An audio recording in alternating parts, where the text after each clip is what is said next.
ömrü her ömürden uludur.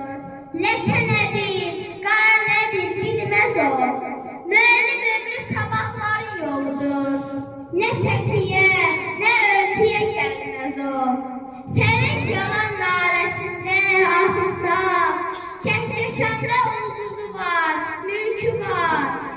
Aleminde, hakiminde, şahında, müəllimlere ebedilik borcu var.